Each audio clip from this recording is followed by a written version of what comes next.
नों थानायमोनब्ला खन्थाइनि मुं बेयो। नोंनो बुंलाय ओरैबायदि आं मा खामानि मावनांगौ फोथायखेबस' मुंनि बे बिमुंनिफ्राय गावखौ उदां खालामनो। मोजां मोननायनि बिजिरसालियाव फोथायखेबस' होननानै फोरमान होखांनानैबो निमाहा होनो सानाखिसै नामा नों खनसेबो? नोंजों आंजों गोरोबनानै सिमां नुदोंमोन गोजोन संसार दानायनि, नाथाय दा जोबथाबाय नोंनि आरो आंनि बे सोमोन्दोआ। समनि दाहारजों बुसोमजाबाय जयै जावलांनाय दिङा, आरो नों दा सहैबाय गुबुन गाथोननि रुगुङाव। सोमखे जोमैफोरा साग्लोबफैबाय नोंनि आंनि गासैबो मिजिङाव। गुबुना दा जाहोन नागिरगोन नोंनि आरो आंनि सोमोन्दो नागारलायनायनि।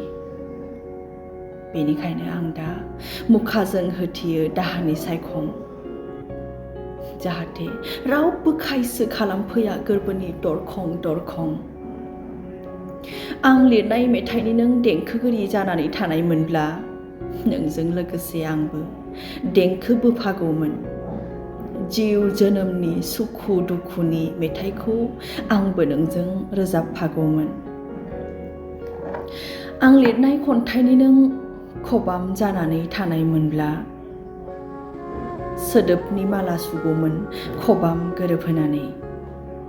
जिउनि डायरियाव दोनगौमोन नोंनि आरो आंनि गोसो थोनायनि खन्थाइ लिरनानै। गोजोन्थों।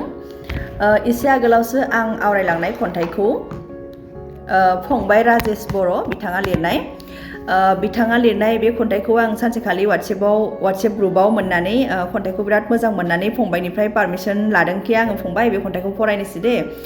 फंबायाबो बुंबायखि बे खन्थाइ अके फरायनो हागोन, बेखायनो आं दिनै नोंथांमोननि सेराव बे खन्थाइखौ फरायथिनानै होबाय। जुदि माबाफोर गोरोन्थि जादोंब्ला नोंथांमोना निमाहा होगोन होननानै मिजिंथिबाय। गोजोन्थों।